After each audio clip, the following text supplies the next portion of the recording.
like it was pre any real body awareness too, and so I just would be like going to spider mode, and like not even notice, and then like raise my hand to make a comment, and the teacher would be like, why are you on the ATV card? I mean, you see, we'll just get that out there.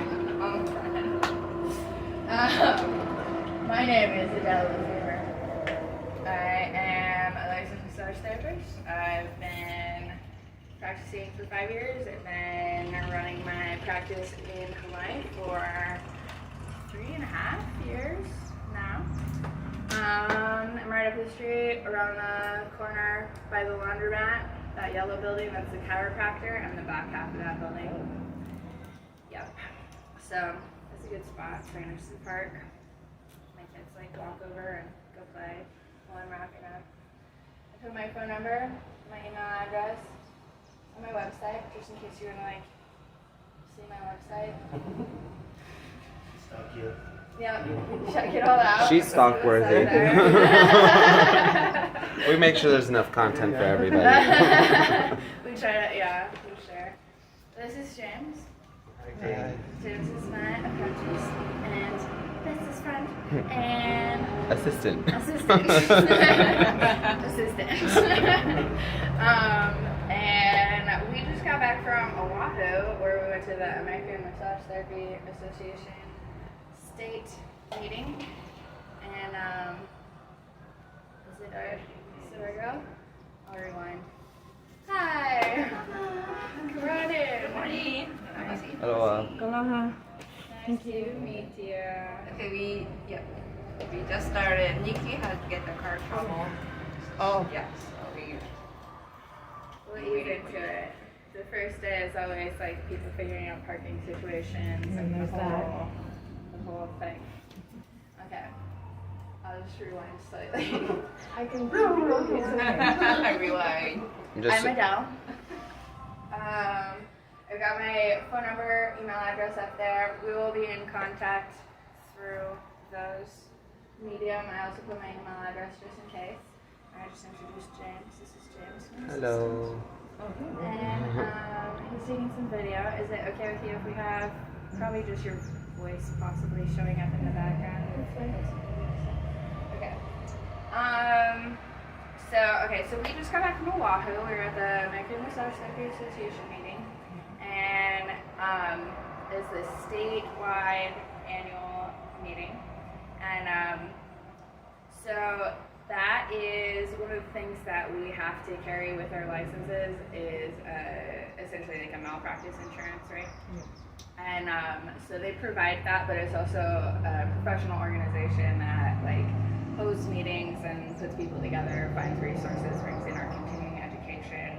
Continuing education is a new requirement for us in Hawaii. They just passed the law, and 2024 will be the first time that we turn in statements of continuing education. And at the end of that meeting, I was the president of Hawaii State Chapter. So yeah, it's kind of fun trying to learn this. So I'm happy to be teaching anatomy. I've been doing this with Marco almost, well, I guess fall. We did a fall round class for like half a year. And I really love it. This is like I think. Hi, you made it. Everybody. We just started. Awesome, good. Okay, cool. Yes, Hello. awesome. Hi. How are you? Oh, it's so good to see you. So good to see you. Oh, You guys know each other. Yes. Oh, are you in class? I'm Adele's assistant. I'm in school with her. Oh, so, that's yeah, amazing. I'm about halfway through Yeah. learning How my lovely. lessons. Yeah. Congratulations. Thank you. Wow, I was yeah. gonna say she can go ahead and take. No. Oh, so good. She Okay. go to her This favorite is spot. kind of my standard. Lovely. Decided. Awesome. Anyway, Yeah, thank you. Okay. Yay. So we're taking video just so you know, but it's mainly just focused on her, so there's not going to really be anyone else in it, but just so Nice you're to meet you. aware. I'm Adele. I'm Nikki. Great. Yay, we have everybody together. Yay. After all. Okay. So to just kind of roll forward, we can catch up on anything later. For I've got a few just kind of overviews on what we're going to be keeping track of amongst ourselves. Some homework for today, our books and resources. These are all your guys' names. That's mostly for my reference, let's be honest. So to kind of just set the big picture on like anatomy, why we're doing anatomy, why I'm doing anatomy, and where we're all here together, is people need to live inside their bodies. Yeah, like this is a fundamental human experience to be in our bodies, to exist. And in our current social dynamic, I'm sure you guys all have lots of different angles of observations, perhaps even critiques of how this is all fitting together in the big picture. And it's pretty hard to argue that there's not some serious issues. And most of us are arriving into adulthood with like a pretty low sense of embodiment, meaning I'm going to use that really literally. I know that there's some like broader kind of more spiritual applications, but speaking super literally of embodiment as experiencing the existence of having our body, operating our body, having the discretion and decision-making control of the things that are happening in our body within reason, having that sense of responsibility and responsiveness to the clues that the body is giving, right? And there are a bunch of layers of that will kind of unpeel as we get into each of these different systems, but on a super fundamental level, that is like where as massage therapists, as students of massage therapy, we are like intersecting on like what the world needs right now, right? So I take for granted that all of you are in here because you have some level of gifting. Like it's just not something that people think about. Like it doesn't sound fun to people who don't already have some level of gifting to like just rob other people for like many hours a week. Like, you know people who just, that sounds horrible to them, right? But for whatever reason, you guys are like, I could picture myself doing that, like maybe in the long term, right? Maybe it's a stepping stone to something that's like an even bigger picture healing profession, or maybe that's like really what you want to do on the whole scope. And maybe that'll evolve over time, but right now in this moment, I already know you guys are here because you have something in your hands to offer the world, and we're wanting to pull stuff into our minds that will fill our own bodies. And I really believe that as we experience our embodiment and we set that example in a literal, physical, present way, as our clients are on the table and we ourselves are expressing our full embodiment, that they get to experience a way of participating with themselves and their lives that they might not have had before, and that is like all the stuff in the books is great, and all the stuff in the laws and all the stuff in the protocols and all this is like, this is how we do it right now, and there are reasons for that, and some of it we might love, some of it we might be like, I would do it a different way, which is all fine. But the fundamental thing that we're all going to bring into the treatment room is that ability to set the example for people who are, for whatever reason, like needing some assistance in getting closer to living all the way inside their bodies. So as you are setting out, I would like to go around a little bit and just get some feedback from you guys on where you're at in terms of schooling, just generally like how comfortable are you in a classroom? How much time have you spent like being responsible for setting your own learning objectives?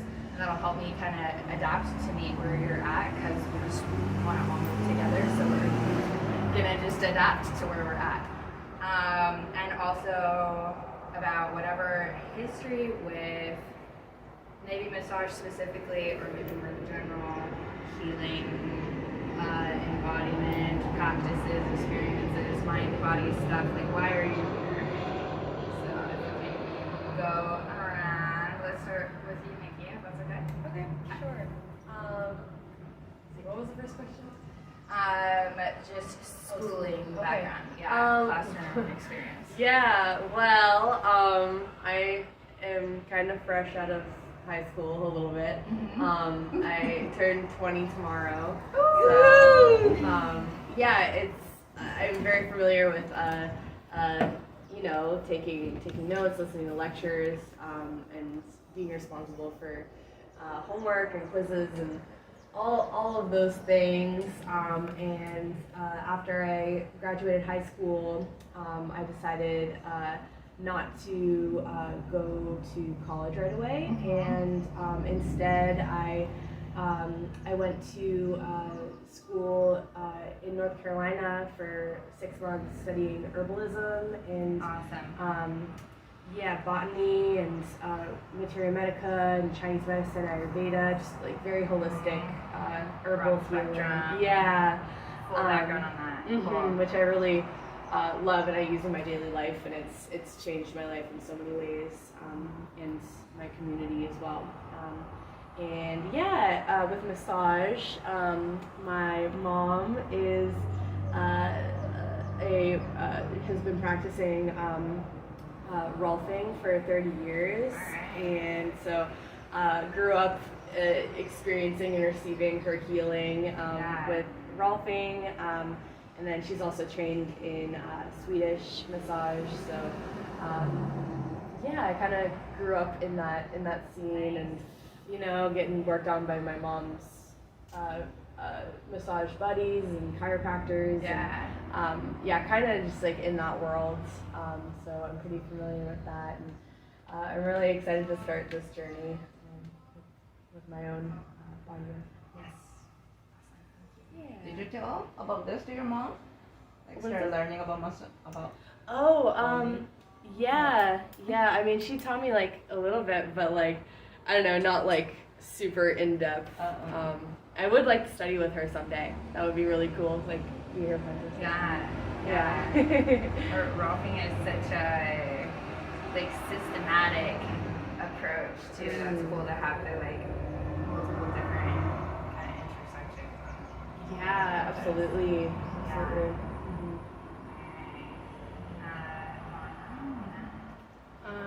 I am a mother, so am definitely an auntie. I've always been a caretaker. I have some Thai massage under my belt.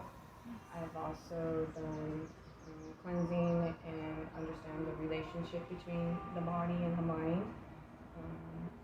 And what you're talking about as far as being able to relate and listen and communicate with the body and assisting others in understanding what that is and accepting it and hearing it. I'm also a sound healer. I work with singing bowls. I am a receptionist right now at a holistic clinic, so I've always been around that. I've always studied to definitely know how to take care of my children, take care of myself, and I've just done a lot of taking care. So I want to continue on with that. I definitely have a talent, and so everything for me is service. I just offer service, and okay, my purpose is there. Okay, so schooling wise, it's been over, I think next year makes 20 years out of high school. After high school, I did go to college in Okinawa, Japan. So when it comes to returning on my brain, I kind of have to redo it again. Showing up on time. But just starting that whole, my whole professional career has all been in the food and beverage industry. So like restaurants and bartending, just being in the whole hospitality industry, moving around from restaurant to restaurant, gaining my knowledge within that industry. I've worked So me and my other half were able to buy a house here. So we kind of settle down and kind of just focus on ourselves and our own relationships. Just be more in tune with ourselves and what our goals are, you know, and massage is one of my goals that I want to accomplish. It's kind of like a path that's kind of been set before me ever since I was little. I was telling them yesterday that, well, not yesterday, but on Monday, that my grandparents, my grandma would always tell all the kids to come in and like give her a massage. Nice. So that kind of situation. Then after like 10, 15 minutes, she was like, okay, everybody can go. Okay, you can stay and work on my wrist or work on my foot. She always said that like, she always had like, she said that I had like a special touch. Everything, and she's the one who actually kind of guided me towards this direction, you know, and so this is me kind of fulfilling that for her, and not just for her, but like for me as well, you know, because I feel like I'm kind of into that kind of and I've gotten my fair share of massages and stuff, but I want to be able to give back. This actually kind of happened like about a month ago when I kind of like hurt my neck a little bit, and I ended up going to the chiropractor, and then going to the massage, and then going to the chiropractor and get another massage. And then a couple weeks later, like my body just feels better, you know. Why not me gaining all that information, all that knowledge, and sharing with other people? Absolutely. That's what my whole goal is. I think that's pretty common that like when people have gone through an injury and kind of like seen the effect at work and been able to start experiencing that like pops up in a lot of curiosity. Oh, Dad, I did go to college. I am used to being in class. And like turning on and oh my god, I'm so sorry I was late this morning.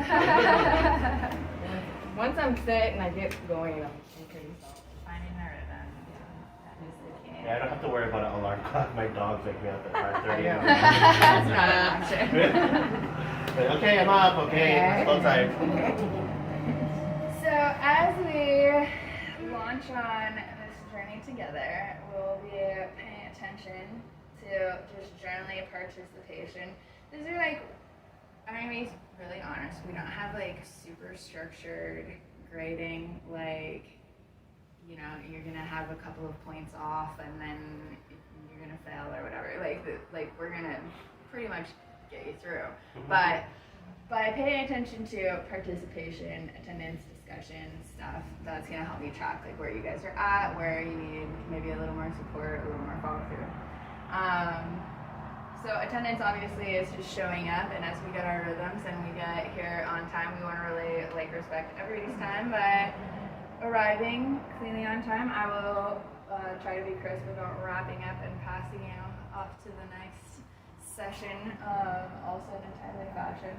And then discussion, like it's like we really get a lot out of kind of sharpening each other, out of bringing these ideas, passing them around, building our fluidity with using the language and just practicing it. Some of these terms will feel like it can bring up a lot of different sensations to start using like the higher level scientific language of like, it might feel like showing off, or it might feel like a little insecure of like, am I saying it right or whatever, but it's just our practice amongst ourselves is gonna prepare you to interact when you do get on phone calls with like prescribing doctors or insurance billers, and you're gonna want that foundation already there, and this is like a super safe place to work it out, right? Especially with me, I know all about them. Right? I really do. I still probably like every week somebody's like, why did you say that word that way? And I'm like, probably because I have only ever read it and never heard somebody say it out loud, right? We'll also be doing some reflections. This is a pretty simple expectation that is going to be pretty much the foundation of your like homework experience. And I want to keep it really open. If you guys, like, some of you may feel like doing an anatomical sketch, and like, even if you're shitty at drawing, just building your perception of being able to look at a page and pull it through your mind and push it back out your hand, like, if that's where you're getting more sense of security with the information, that's great. If you want to write a poem about it, I freaking love poems. Or just like kind of summarize some paragraphs, whatever. So I've got my email up here. Your main homework this week is to just email me and text me, and we'll count that as like the reflection. We'll just open the communication, right? And then as the weeks progress and we build up our body of shared knowledge, then I'll have you kind of challenge you to pull in more different reflection modalities and be in communication and exchange as we're pulling that information in. We'll also be needing study aids. Each of you is going to need study aids. I'm not going to tell you that it has to be a deck of flashcards, that you have to like buy them from somewhere or make them or whatever. Like if you want to create an elaborate like hopscotch game that helps you keep track of like the names of the bones, like I really don't care, but I do want you to tell me what you're doing, like because you're gonna need to spend time outside of the class. Like I'm very much hoping that we can have the concepts pretty cemented by the time that you leave, but just the volume of vocabulary that we're gonna have to acquire of just literally memorizing the names of bones and names of muscles, the locations of stuff, like what is a nephron, like all these like pieces. It's just a lot of language, and so I want you to start thinking. We've got a little bit of a gap because we're gonna do today, and then I'm out tomorrow, and then next week, and then we'll get back together and jump hard on the anatomy segment. But let that kind of bubble in the meantime. Like, what would be a meaningful way for you to keep track of the terms that you're acquiring and the pieces of information that you need to keep track of and make sure that you're revisiting over time? Does that make sense? Okay.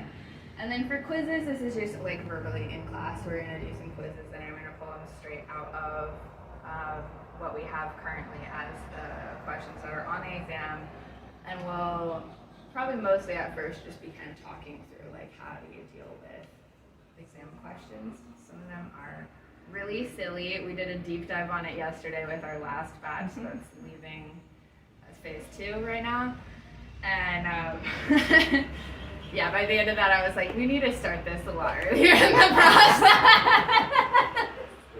So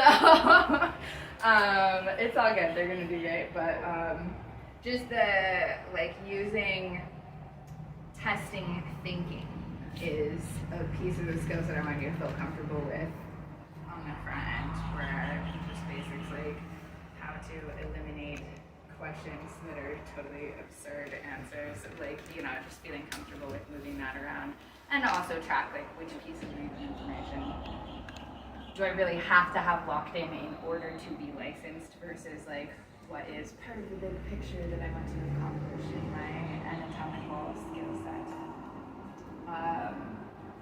Okay, any questions on all that stuff so far? The attendance, though, where you're keeping track of that does contribute towards the license, right? Right, definitely. Like you have to finish with the number of hours. You have a system for You have a system there? compensating for any variance for that, yeah. Yeah, so, Yeah, I can text you guys later. Yeah. yeah. But if you just come class, we cover all you Right. need. Yeah. All And the requirements. Well, I'm just wanting to make sure if there was anything that I need to do on my part to like, No. keep track or Our anything like that. requirement wise, if you come to class, Yeah, that you good. get covered all. All good. Okay. Yeah. And then hypothetically, if somebody was like, I don't know how to keep vacation in the middle, then there I has to be homeschool a... my children, so that's why I'm like, so how's that attendance work? Right. You know? It's all about that. Yeah. Okay, very Okay. good. Yes.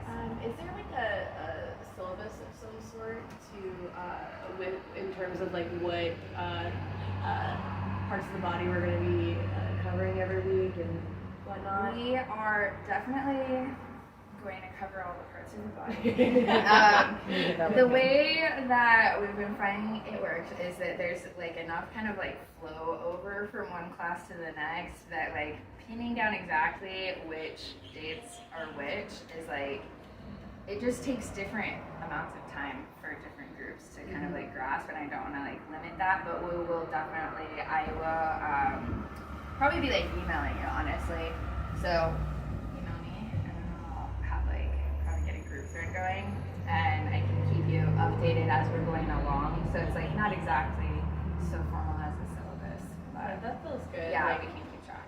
yeah, just like having in the back of my mind, like, okay, next class we're gonna be like, you know, Mhm. looking at this Right. project just to like. Right. And I do try to always like kind of loop around where there's a little bit of like revisit what we did last time. Anything come up for you guys since we talked last? Like anything you noticed in your bodies as we're doing that? Any other questions? Yes. Can we slide that just a little bit? There we go.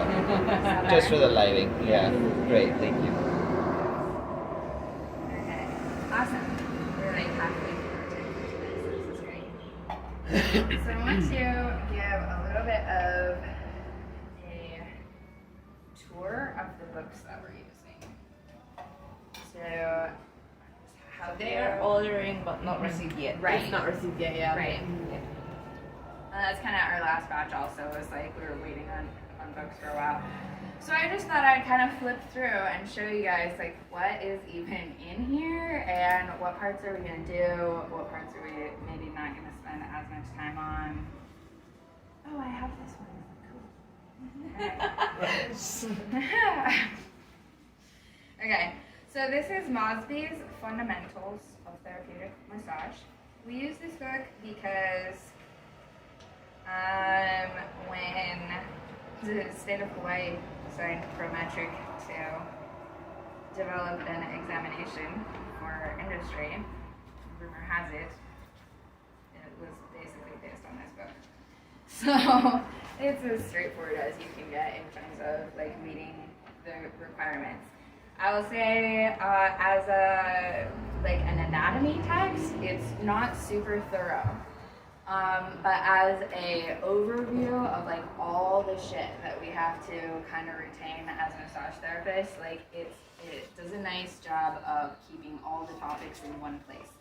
So we've got professional practice in Unit 1. We've got foundations for massage benefit. So this is talking about, we've got the ethics, professionalism, legal issues. We'll talk a lot about like, we're calling this anatomy, but we're going to talk about like everything that you guys need to kind of grip what you're getting yourselves into.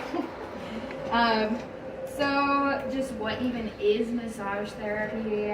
What is not massage therapy? How do we know what our licenses are going to cover? What do we need to do in order to get and retain our licenses? And we'll fill in the stuff that's like real specific for Hawaii. This book is meant to be kind of used across the U.S. And so there's some like bigger picture professionalism concepts in here, and we'll pull it in more specific as we go too. Foundations of massage benefit, like what does massage do? Why do we have a population that wants to pay for massage? Why do we have a profession of practicing this skill?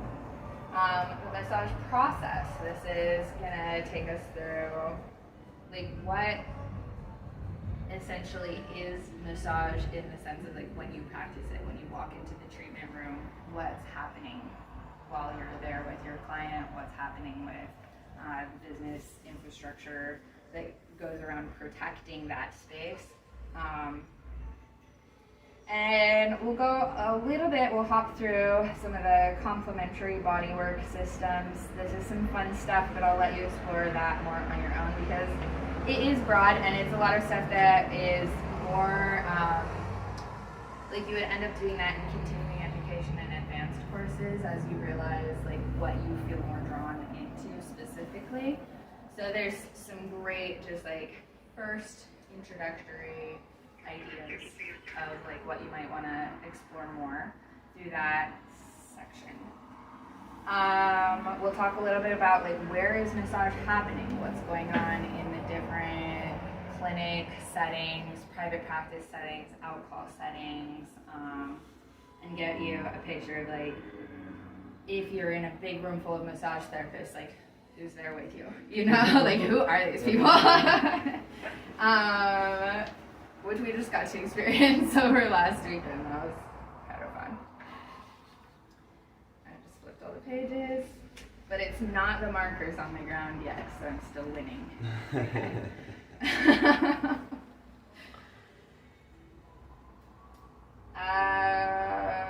Yeah, so that section also is going to have some case studies, and that's kind of fun to go through. We'll do a little bit more of that. So it's going to be inside of the massage process that we're going to end up doing more of the like anatomy as such. And I might bring in some of my other books to just give you a little bit broader range of like imagery of what does anatomy look like on a bigger scale.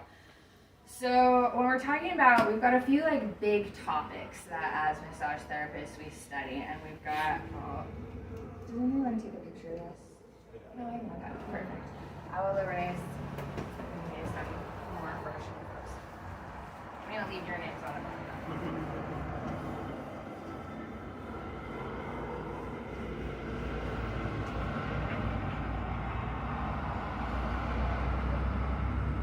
Okay, so as massage therapists,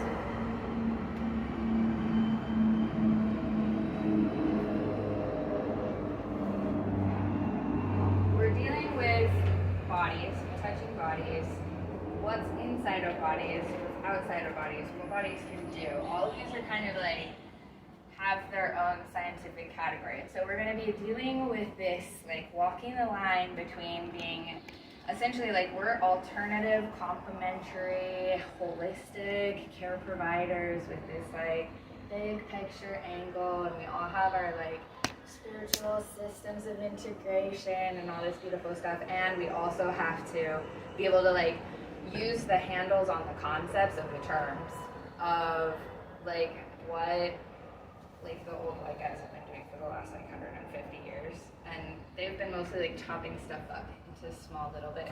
This is actually what anatomy means.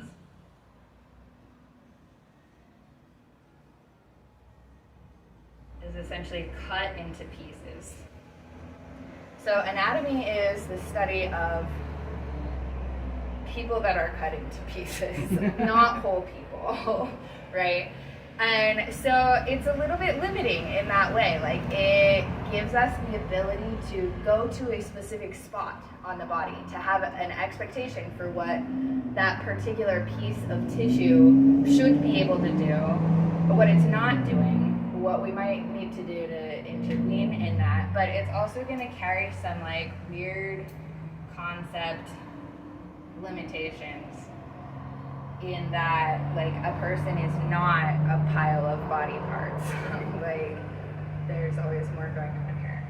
So we'll play around with that. We'll find our own little intersections.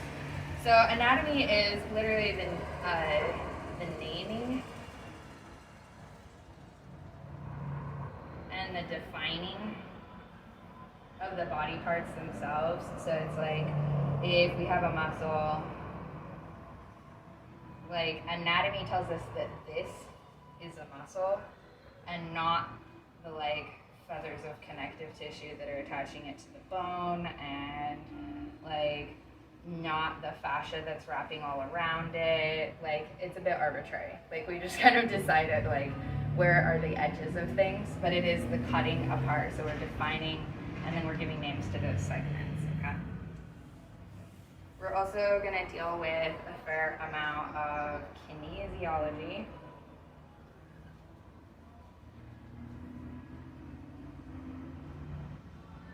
So kinesiology is the movements. So this is stuff like your arm muscles can do specific movements. This is like a specific muscle can bring the arm closer to the body while a different muscle lifts it away from the body and a different muscle pulls it out in front of the body. Okay. So this is where we're going to do a lot of our, one of my very, very favorite things is clinical problem solving.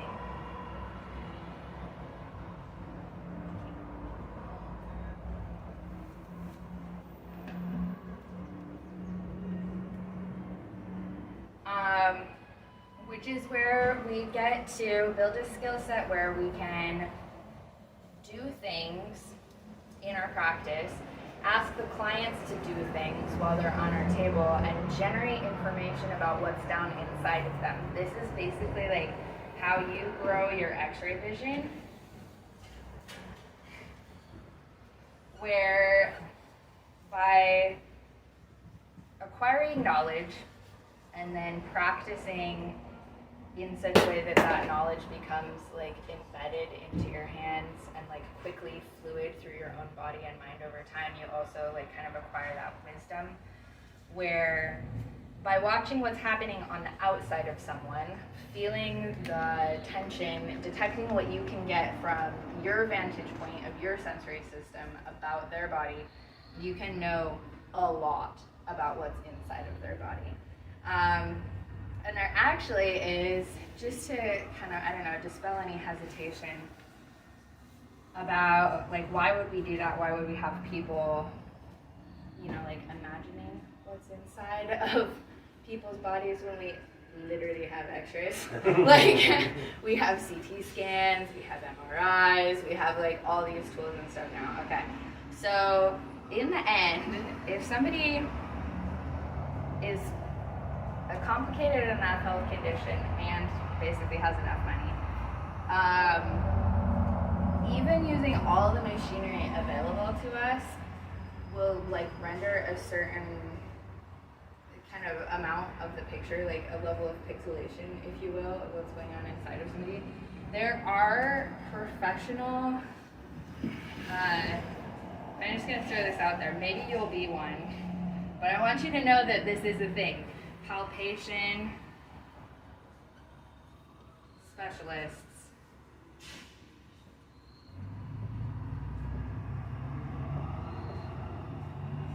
who essentially have spent so much time developing this like mechanical cognitive understanding and acquiring the fine detail skill set in their hands and in their movement in the treatment room, that like really top level like neurologists and surgeons will send people to these like ultra like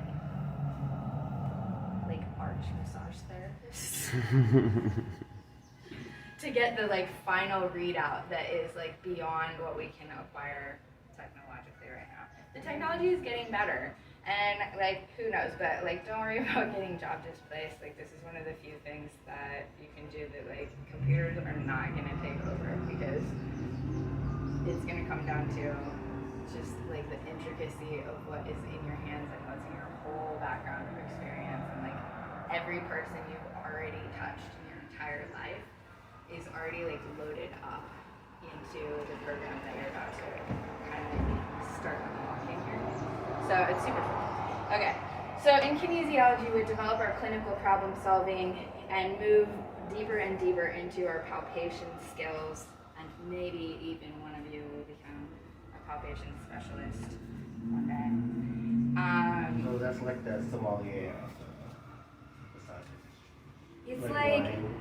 No, there's wine and then like a sommelier. Right, like, yeah, just having like a super high level, refined palate, right? That like ability to like just taste it and be like, yeah, I know what region of France this came from. Exactly. And like whether or not you like put yourself in a position to have to, like personally, I wouldn't necessarily want to do that because it sounds like it involves a lot of like wrestling on the phone with surgeons too. I know that doesn't sound fun to me, but just palpation as a fundamental skill, that meaning the ability to see into with touch, to understand the texture that you're picking up with your sense of touch, and to get finer and finer details of like what information is coming out of this. Okay. So we'll build our clinical problem solving, we'll build our palpation skills, and this will all build up to our ability to use kinesiology to take somebody who has a practical problem and is like, my neck hurts, and to check out by touching, asking them questions about their lives, moving their arms through range of motion, like whatever different tool sets you're using, to isolate like what can you practically do to start getting like predictable results. And I really want you guys to get as predictable of results as possible. Like you can go out into the jungle and find some people who can touch you in a way that feels really nice and might give you some like anxiety relief or stress relief, or like even make some significant adjustments into specific stuff that they've seen a lot of times. Like you don't have to have a license to perform massage that does work. But when we have a license, we have this higher level of standard of like, we want to be producing pretty predictable results. Like we want to be able to tell people confidently, like we're not going to say, I can cure your thing, you know, but we want to be able to tell people confidently, this is a thing that typically responds to the techniques that I use.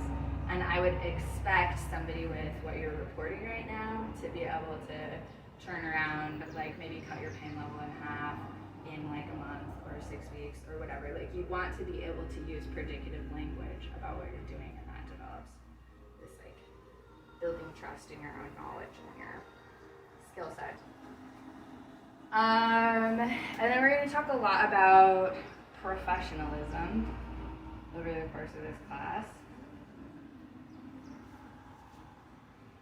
And this is about the idea that as massage therapists specifically, not broadly healers or touch-based practitioners, but as licensed massage therapists specifically, we're in a community that has already been there for a while, and we're like coming into a tradition in a way where there's some established expectations and procedures, and that's going to inform some of how we interact with the clients, who also have an expectation of like they're hiring a professional, not an intuitive or whatever. Like you may well be very intuitive, but you're advertising under your license, yeah. So we're going to talk a lot about like the professional standards, the processes that are kind of the conventions and traditions of the practice that we're walking into by acquiring a license specifically, and our obligations to that professional community and to the public at large to be predictable enough, you know?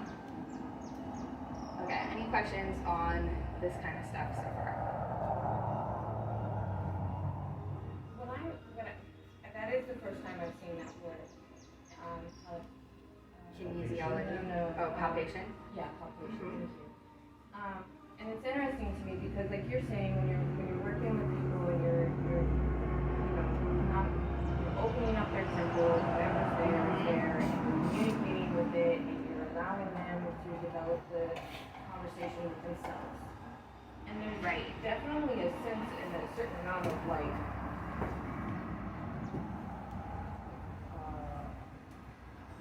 schooling in the sense of like social worker or psychology and counseling is there. And so, not a completely separate field.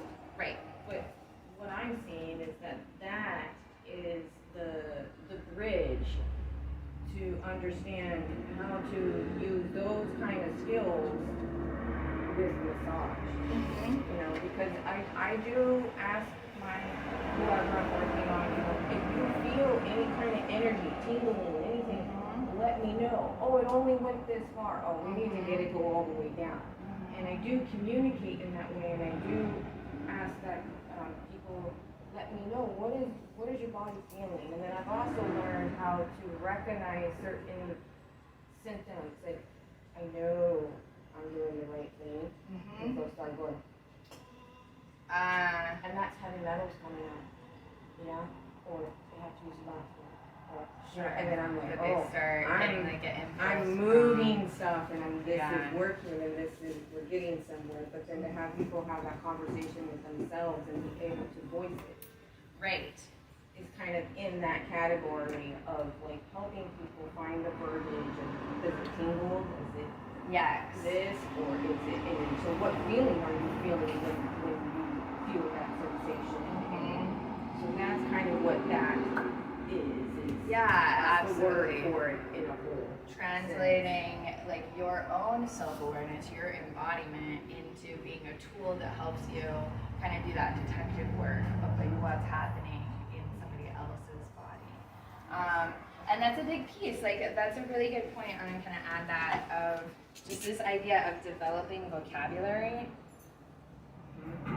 And we already talked a little bit about like in here as students, this is a big goal for our little school community as we set out on this adventure. This is also a huge piece of what I'm like ongoingly doing with my clients all the time. And Yeah. We'll solidify this game. oh, I see what happened here. I think I see what happened.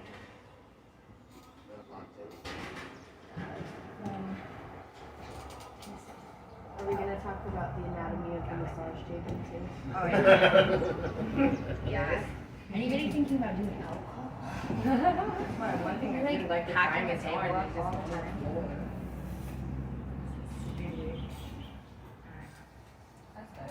Back in positions. Oh yeah, that better. Okay. All right. So to return to this thought is the vocabulary. Like I'm still sometimes surprised how much of my time in my treatment room is spent building the client's vocabulary and like literally taking people who are like maybe they're on a workers' comp case and so they hurt themselves at work. They've never really had an injury before, but maybe they like dropped a refrigerator on themselves or like lost track of it, strained their arm, like whatever, things happen, and so they're suddenly like, I can think of like several examples even just off the top of my head on my client load right now of like young guys that just haven't had to say things about their body that much before, and they're asking them like, so what's up today?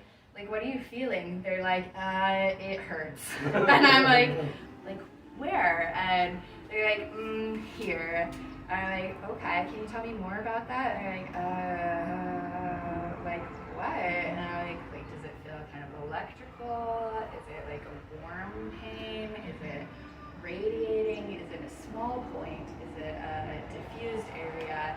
Like that we're introducing these questions, introducing this language, and then after 3 or 4 sessions, these guys are coming back in and they're like, the pain has migrated and the radiation into my forehead is limiting back, and like that they literally are acquiring a brand new skill set about how to experience their own body, which is literally life, right? Like they're literally becoming more alive to their life by having these like moments of being asked to reflect inside of themselves, inside of their experience, to take that awareness off of the outside world and all the shit that they're normally trying to keep track of, and put it inside of themselves for long enough to like respect their own life and care for their own life.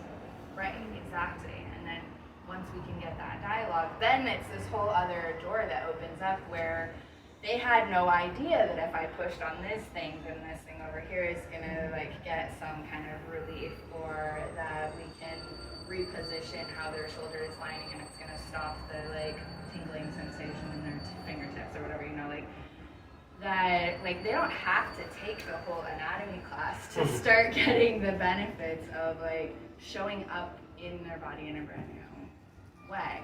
And like you can come from so many different traditions and get these kind of results. Like it's weirdly not about what exactly you do. Although like as your hands, your intuition develop, your specific approach will become more predictable to you, and there will be people who have a taste for that rather than something else, and that will all kind of sort itself out over time. But like this concept of holistic practice of coming along somebody in their own healing process. Like I'll use pretty fluidly the idea like that we're in healing work, right? It's a little bit controversial to call ourselves healers, and I respect that, although I will use the language sometimes because I think it's a little more inclusive as well in terms of like other people practicing even broader modalities. But the core to remember to be able to diffuse whatever tension or confusion there is this idea that it is the person themselves that is healing. The client is the healer of their own injuries, of their own, you know, like we're taking away obstacles, we're helping them problem solve and puzzle out what will allow their life to live itself the most fully. But it is their like force of life and healing that's doing that activation. So just to kind of acknowledge that. Yeah. Inspiring. Did you have a question? Yeah. So, like, I noticed when you were like giving that example about like the description, the descriptive language, and asking the client about that, like you're saying like electric or warm or cold or intense. And, are we gonna go into like a discussion about like energetics? Definitely. And, like, Yeah. approach different, like I guess energetics, because like I know with like my herbal background, that was like a really big focus with like what therapeutics we would use. And I'm just wondering if it's like the same with like touch versus like, you know, like giving plants, if it's gonna like heat you up, if it's gonna cool you down, if it's gonna like tense you up, release tension, sort of that Right. sort of. Yeah, that's a great question. It's a big question. I love working with energy work. I do a lot of that kind of stuff, and I'm happy to like approach any questions while we're together from that lens. Because you guys are on the course of Lomi Lomi specifically, there are like traditional practices regarding the energy integration, and so Kumu Kikai will be mostly taking over the like formal process of like navigating that for the approach that you guys are taking. But yeah, I'm totally happy to integrate that anytime that questions are popping up in your mind that want to go across that, and it is something that I do some like ongoing trainings and teaching and stuff related to that as well, and have my own kind of other entry point. All of the entry points leads to the way. Yeah. Yeah. Anything else on that? You know what I found interesting in here? The very last, I don't know if you noticed, and it's something to be aware of, but it says recognizing human trafficking victims. Yes. And that's interesting because, I mean, I've worked with a lot of children and people, and I have come to notice and start recognizing signs of abuse. And how to handle that. Yeah. That's a big one, because we will come across that. We definitely will, and being in the middle of the Hence why Pacific it's good to have Ocean. license and see. right, exactly. You So need that's to know about that. right. So I'm gonna put that kind of broadly under ethics for now, because it will be like we'll address that more specifically. I will say, like, it would be a bit of an extraordinary circumstance if you, inside of your professional role as a massage therapist, became the first person to interact with a human trafficking victim. But we can definitely address like the skill set to like scan for that stuff. And not even human trafficking, I mean, even as growing up and stuff, taking care of children when they complain about pain and things like Right. that, and then all of a sudden come to find Definitely. out, you know, there may not be an actual external bruise, but there's, and they're coming to you to state that, you know, I'm having this pain, and then being able to recognize the pain that's being generated from their body, or is it being generated from an outside source, Absolutely. is a big deal, and it's just so prevalent. Right. I will say, like, while you personally, inside of your practice, are not likely to have like those super direct interactions, like as a group of professionals, we do.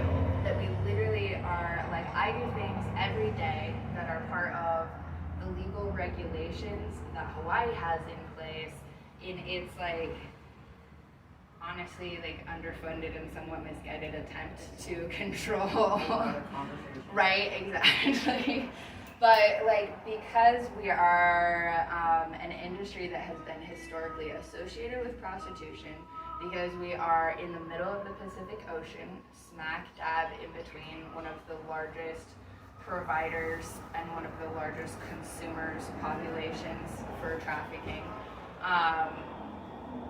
Like we are more so than other states massage therapists affected by those issues, and all massage therapists everywhere are ongoingly dealing with like consumer confusion about sex trade versus therapeutic work. Yeah. Do you know off the top of your head, in our practice, are we mandated reporters? We are not mandated reporters, but that doesn't mean you can't. Right. Yeah. But you're not mandated, because that's. Right. It's just out of Right. That curiosity. it's not exactly Litigation. the same as like, and again, like unless you do a little bit of like specialized training in advertising, you're probably not going to be working with young children. You're more likely, honestly, to see cases of senior abuse than child abuse. And you are governed by confidentiality, and we have interactions with HIPAA, which is the Health Insurance Portability blah blah blah Act something. And so that's just a set of rules about like who we can provide health information to and in what circumstances. We can always give information directly to the police or the courts. And basically, other than that, we always have to have the actual client's permission to release any health information. So that's like, we'll go into more detail pulling that all apart, but that's a pretty solid chunk of that's the bones of it. Mm-hmm. So, It's not the main focus, but it is something.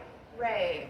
And you may well run across some extreme cases of people having like relationships that are very unhealthy, family structures that are very unhealthy, situations where their bodies or their minds or their spirits are endangered. You will run into people who are endangering themselves more frequently. You will run into people who are in psychological places or in lifestyle places that are really destructive more often. Do we talk about that line then, where if you're noticing these kinds of things occurring maybe with your client, at some point there has to be a line that has it ever been experienced where it's not proper and it's not safe to work with you like this? Absolutely, yes. It is always at your discretion as a therapist to cut off continued treatment. I think most respectable kind of response to that situation is to provide referral. That if you're no longer the appropriate practitioner to provide treatment to somebody that you're working with,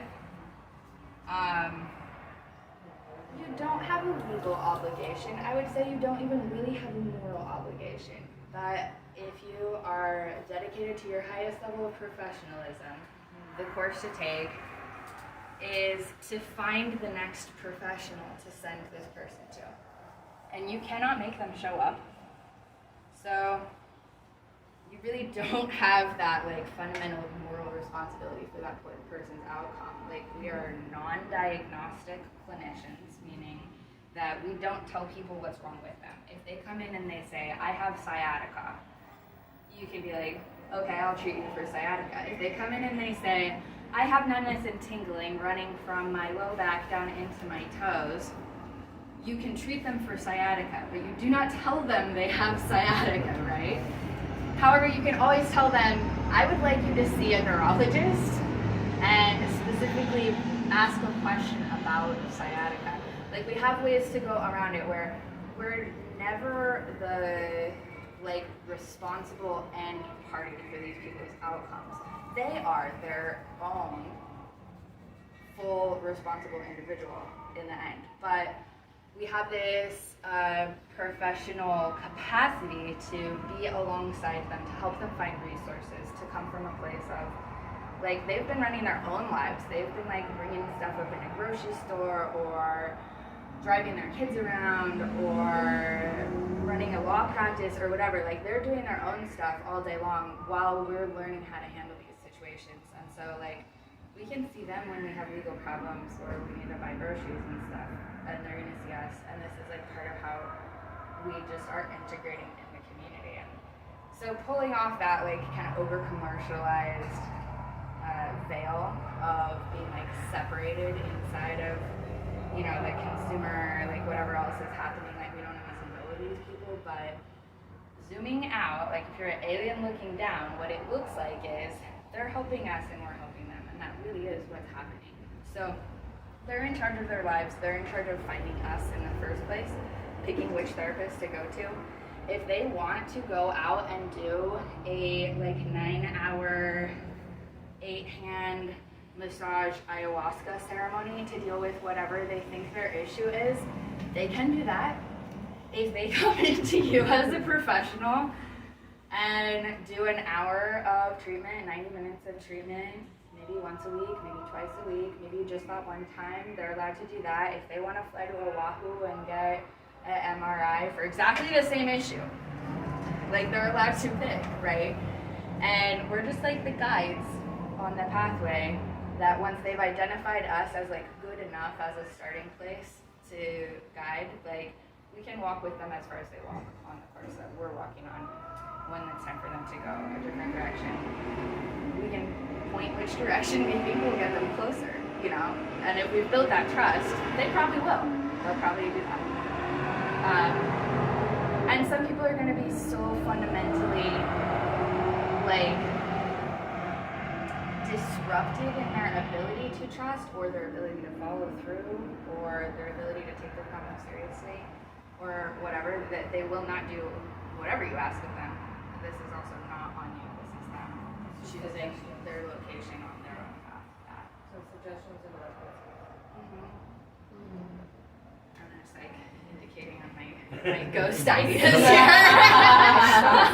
Yes. I was just gonna say something that we've discussed pretty in depth is the idea of, you know, you can lead a horse to water, but you can't make it drink. That the healing path is just as much part of the client as it is our own. Right. So, you know, obviously, knowledge is key, and knowledge tends to gain trust. You know, so if you're able to understand and explain the body in a way that is above and beyond their own knowledge of a situation with, you know, what might be going on within themselves, but it's all about the acceptance. Right. So if someone wants to throw up the resistance to healing, they're not going to heal. And that's a huge part of the professional skill set is just that like communication of like how do you hear what words, because like if this ayahuasca guy comes in and is on my table, like I'm gonna be like, yeah, we're gonna hit your chakras up and down and like listen to this sound bowl. Like I'll do what it takes for the person on my table within my scope of practice, what I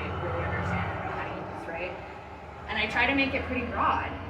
And when I have the same exact problem, but it's on like a doctor, head of a department at UH, I'm gonna be like, so I'm concerned about the nerve plexus in your like mid-thoracic region. I think that we can get like better activity there. And then it's like halfway through the treatment, I'm like, haha, it's a chakra.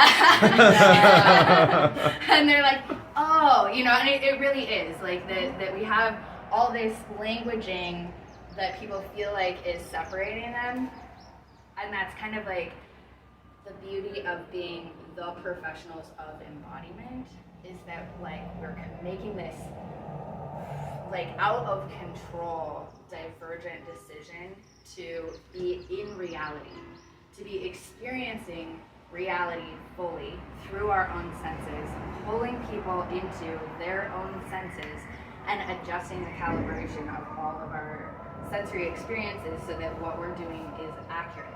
So it doesn't matter if it's a chakra or a nerve plexus or like 9 saints or like you know, like use what language works, because the language is part of what's going on in the brain. and it's part of what's happening in their reality, and like we want to fire the right neurons, like it, you know, like it doesn't matter what words we're using that much. Like don't do something you're uncomfortable with. If you're like, oh my god, I'm gonna vomit if I have to like hear this religious spiritual concept, like don't work with that person, you know. But like we can interface and bring it across, and that's why we get to be holistic, right? Yeah, go ahead. Yeah, my mom always says that she holds space for people for a living. Right. That's Right. what it is really, and it's not like her. It's not like what you were saying, like her healing people. It's like them healing themselves, but she's like that guide space holder. Exactly. That we'll have moments where we're nurturers, where we're providing something that is missing for them. We'll have moments where we're like stimulating something and like diffusing some of that like boredom with life. Like it's bizarre how much of an impact massage has on like depression or anxiety, stuff like this. Like it is highly regulating for psychological issues because we are not built for the low level of stimulation that we get in our culture now, right? Like it literally makes us sick. It's like I honestly like I will tell people like touch is the vitamin C of like emotional issues as scurvy. Like this is something that we just haven't quite clicked into. Like there is a relatively simple cure if we build it into our rhythm, but leaving it out creates like an illusion of pathology that's really just deficiency, right? Okay, so that's some really big picture stuff. I love it. On the first day, it's really great to just kind of cruise around. Do we have any other like big picture questions as you guys are like looking into down the road? Yeah. I found like with my just like small like practice on friends family, that breath is like so essential. It's like so important in the whole process and in certain adjustments and movements and everything. And I know like I was observing and experiencing yesterday like my own breath in practicing on Jamie, and like how that was making a really big difference. But I'm also curious about like aligning to your client's breath as well. Like does that like create like more, I don't know, are there certain like practices of like I don't know, that alignment to breath between like the practitioner and the client? Yes, there is a lot to be said about that. It makes me curious. Kai, do you have a tradition-specific answer for that? Yeah, actually, when we do Lomi, we introducing you guys a little bit about breathe out, breathe in. Yeah, I didn't go into detail yet, but yeah, it's the exchange of mana or like yeah. So we can explain more in the class. But actually, any style of modality of massage, no, I've never heard any massage like you. That they don't care about. Yeah. In some degree. Yeah. Ask the client to breathe, or we gotta coordinate the breath and then Paying attention to the breath, you know, paying attention to the client's breath as a way of being able to see what's going on within them, what they're feeling, you know, how they're reacting to your touch. You know, that's I mean, it's a big telltale sign. Because it's something that's always going on, and most of the time, unless we put consciousness into it, it's just happening, you know, as a natural reaction of sustaining life within, you know, the body. But it is the life sustainer. So Yeah. Coming at it from, I'm like a neurology, huge neurology nerd, nervous system specialist, right? And so to jump at it from that angle, we'll get into a lot of detail later about like how the nervous system works, what we get to do with it, and what we can expect to see in results. But there are essentially like two big functions in the nervous system that are operating like the gas and the brake that allow the body to like amp up its responsiveness or like proactivity level and then switch back out into like a more internal focused recovery, rest, relax, right? And so this is like, you've heard the like fight or flight. Now they've added fawn and freeze into that set, that those are falling under that same like neurological set, versus like rest and digest, relax and recover, these kind of alternating. So we've got the brake, we've got the gas, right? And the breath is one of the very few places in the body where we can actively operate out of either system. And normally we will use both alternatingly, constantly. And it has a huge impact on how our neurology is activating, which set of energetics it's accelerating. And so it is something that can have a big impact. And then we like loop it all the way back into this idea of like, I'm sure you've heard more and more talk lately of this idea of mirror neurons, which is the set of kind of special adaptations in our nervous system that allow us to take information from other people and like use it for ourselves, like in a really seamless way. And it's happening through the animal world, but humans have some kind of special ways of like hijacking it. It's really interesting. And so when we integrate this, like these alternating nervous system functions and the mirror neuron system in a deliberate way, we end up having this like, huge control panel of what we can do in our own body and then what we can do in someone else's body that basically like rides subconsciously into their functioning. Where like if they're standing there being like, you're not gonna emotionally affect me, like they can, you know, like shield themselves, they can like repel that. But if they have like taken their clothes off and laid face down on your table already, like they're down. They're gonna like accept what you're putting out energetically, right? And so that's like an angle that I'll often end up using for that idea of like breath as a tool in body work, of like that as we set an example of the breath function that's going to be the most productive for their healing process, they will often automatically kind of become sucked into mimicking that.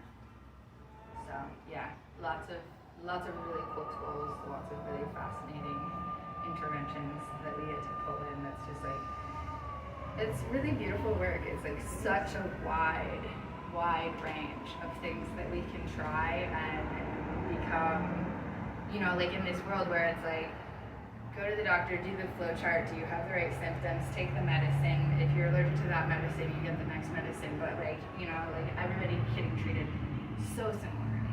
That we're in this completely opposite angle where we really are allowed to run hundreds of experiments with one person to see what takes and create these like fine detail specialized treatments around them and where they are literally in that moment, in reality, in the physical and energetic expression of who they are.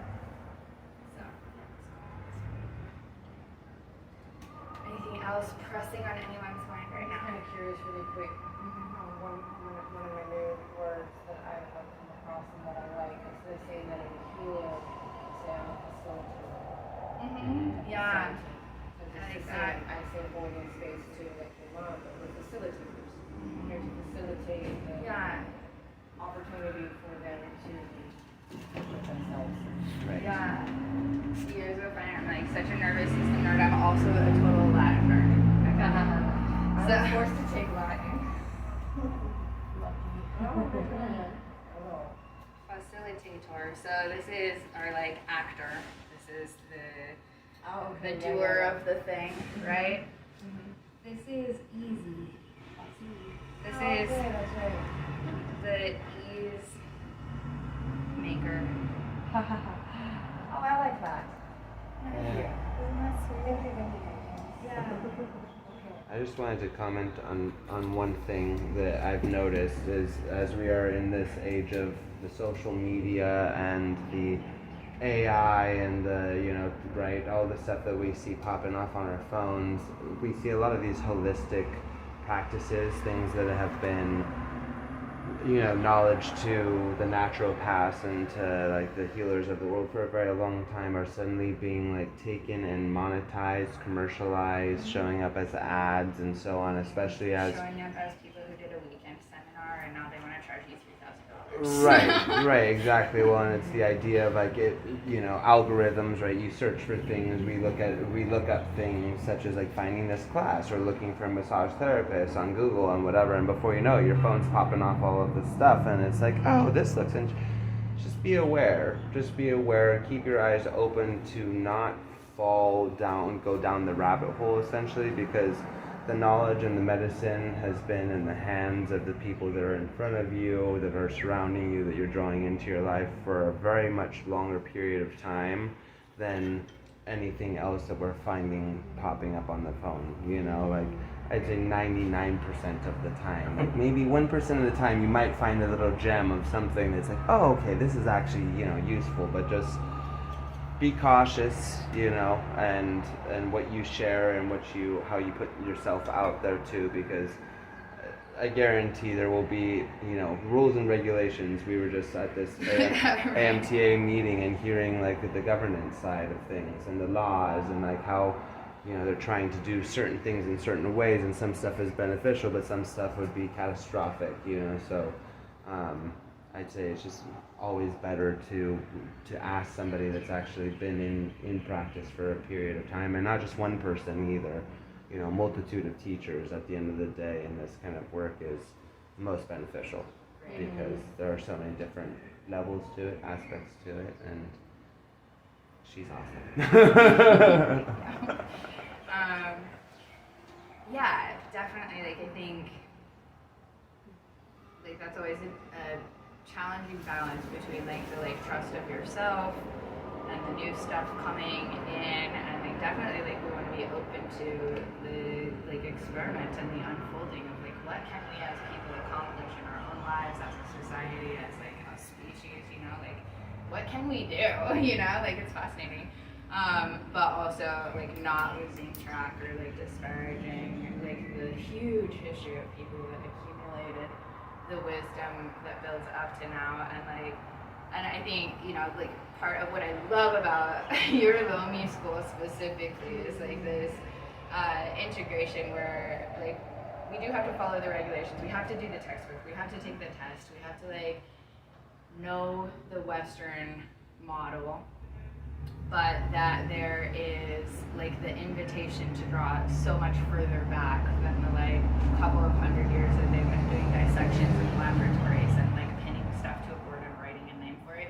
like that there's so much more to it than that, and that like we're gonna need a lot of time on it to like pull it and unfold it out. I'm gonna give you guys a quick tour of the other book, Trail Guide for the Body. I think everybody's still on the 5th edition yet. Is there a 6th edition yet? I don't think so. I think the link I sent to them is the same edition. Yeah, okay. Perfect. Good. So this is more what we would call kinesiology specific. And has anybody got a chance to like flip through this at all? Okay.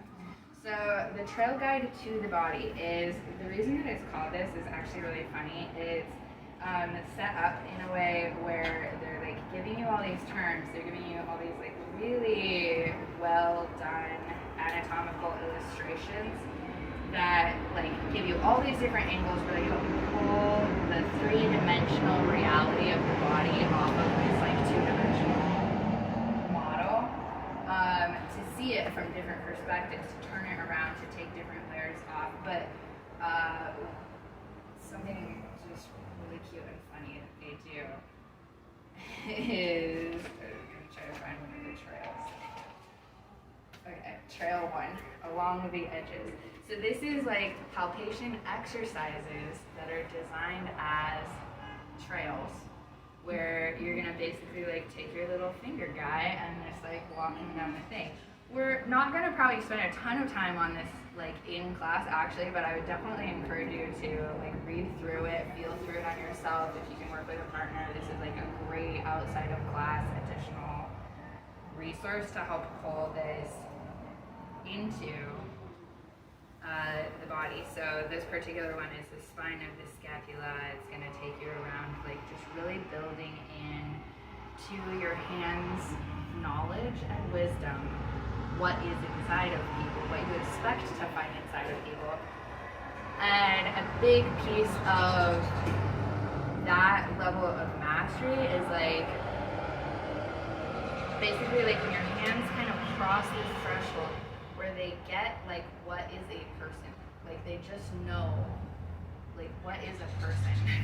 And it doesn't matter if the person is tiny or if the person is very tall, or if they have a lot of fat, or if they're very thin, or if they're really well developed, or if they're like older or weak, or if their skin tissue is one way or another way, like if they're hairy or not hairy, like this is all like distracting stuff to most people that like keeps them from really getting at the baseline of like what is fundamental about humans. And you're gonna learn how to actually just like look through all of that and see like basically like the code that's inside of all people of like what is that person, their highest expression of health, and where are they relative to that, right? You're almost never gonna actually like see that played out all the way. Like everybody needs a little hands laid on. Like I don't care what you did, like you'll be an Olympic athlete, you probably still need a rub down your eye, like, but as we develop this like internal imagery that is may be visual for you, it may come out in a more auditory metaphor in your own mind. It may stay really kinesthetic and spatial. Or it might jump around between all those things. And so that's kind of part of our exploration together, is also figuring out like from your nervous system, from your like definition in your fingertips, and from your access to your own self in your own body, like who are you as a therapist, and what is waiting to come out, like what is your superpower, because it's in there, and it's literally like X-Men shit, you guys, like as we like unpeel like the different skill sets that are embedded in our own bodies, and like how to get that out of us and onto other people. So I hope you are feeling excited about moving forward on this. I hope that we've dispelled any anxieties about like how are we going to actually learn all this stuff. We're going to be right alongside you the whole way. We'll have plenty of time to talk over stuff. We get a little anytime. And we have many months ahead of us, like from where you are right now to how you're going to feel about your body, about your knowledge, about your level of preparation for the test. All this stuff is going to evolve so much in the next few months. So I am excited to do this journey with you. We have about 9 more minutes before our official end time. So I wanted to just jump into our own bodies and start taking a little measure of like where are each of you in your own embodiment process right now. And this is like maybe we'll take a few minutes to discuss, but maybe not. Don't worry about that too much. We'll revisit it a different time later. But if we can just kind of get into some comfortable sitting positions, and I'm going to start activating that brakes side of the nervous system, if you will. We're going to go internal in our awareness, and we'll let the outside stimulation kind of fade away as our attention starts to select what's inside of us instead. So we can always come back to the breath, no matter where we've been. It's a good place to start. So without trying to change anything, just kind of notice where your breath's at. I can pretty easily pick up that mine's been sitting a little high. I'm like cognitively activated, and my like main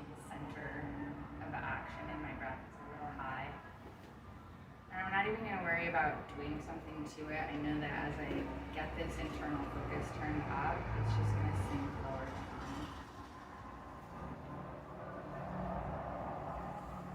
So I'm just going to notice that shift.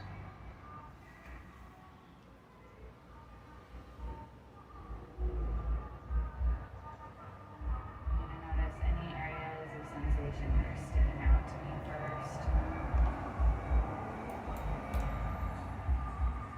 Places in the skin.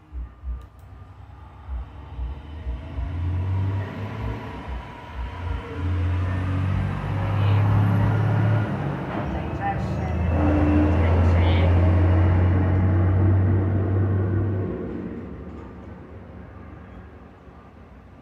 Notice any clues that your body's been giving you about your activation, like your level of reactivity.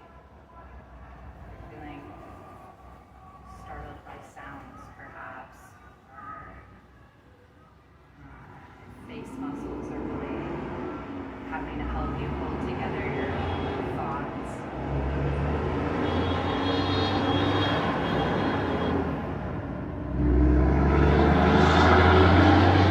We're just gonna keep your body as it is.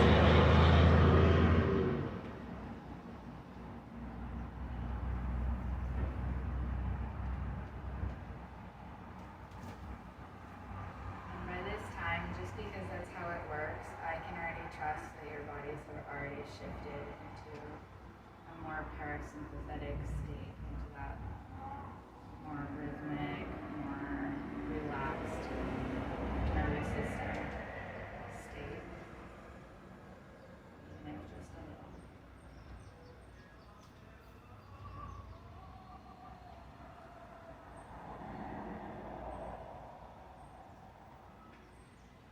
So we can just allow our bodies to start talking to us about what we already know inside of our bodies. You've known that you have skin, maybe first of all, since you were a baby. It's the first, most obvious thing about yourself. So just feel your skin. You have to pick a small area to hold the focus for right now. That's okay. That lets you take in a lot of your skin at once. See how much you can take in.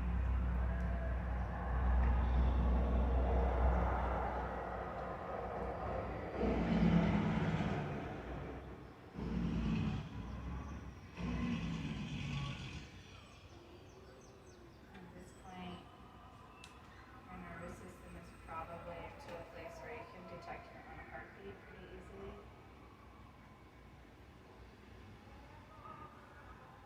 This is one of the oldest sounds in your experience as a person on this planet.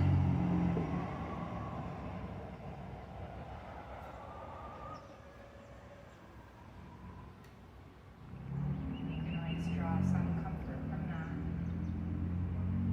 Whatever else was in your past, there was the nourishment of the flow of blood in your own heart, standing right with you every time.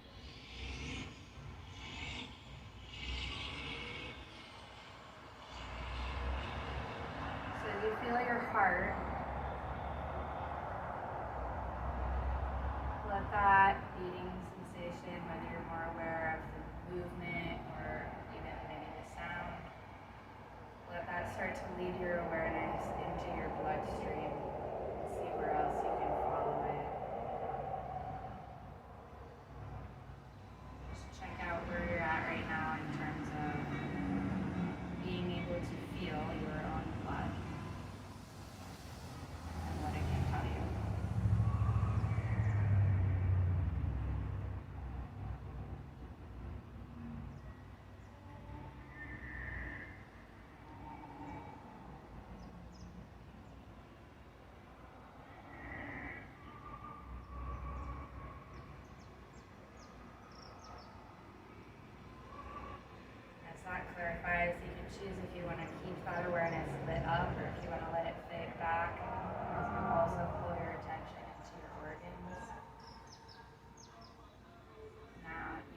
have some clear ideas of where some of the organs are. You may have already studied a lot about organs and spent time embodying that, or it might be a cavernous space in your awareness that's kind of mysterious and might not tell you a lot other than times when you're in pain. But for right now, just listen to what it is telling you throughout your low belly, through your mid-thorax, your waist, through your chest. Just let your awareness light off what you know about organs, and also what you can feel about your own organs. See if you can bring those two together and make them lay on top of each other.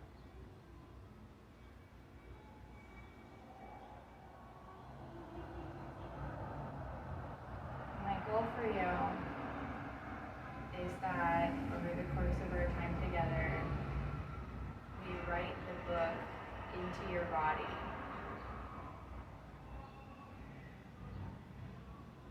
That your body is the book of your life and of what you can know of life. And your body will be with you when you take the exam, when you convince someone that you are a good therapist for them, when you sit with somebody who's really struggling and you want to find a way to help, your body will be there. You will always be able to go find more information, but everything that you write into your own body will always be with you. So let that knowledge of what you know and what you feel settle together.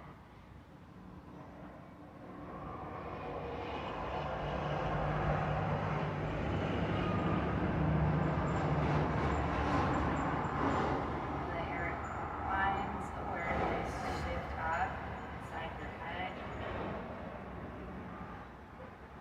Feel the space where your brain is settled and protected by your soul. We do not have nerve endings to receive sensory information inside the brain. It should be an area of open space, of possibility,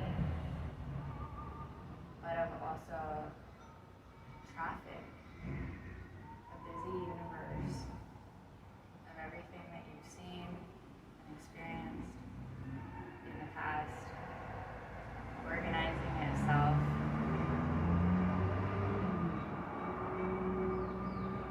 by the principle of intelligence, by your own life flowing in you at all times in every cell. So feel that possibility and history.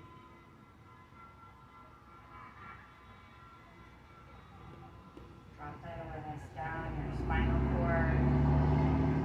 It's also part of your central nervous system. Expanding out into the body, giving you the ability to hear what your body tells you and to talk to your body yourself. Follow that awareness all the way out to the surface of your skin, to your fingertips. This is your toes. This is your nervous system.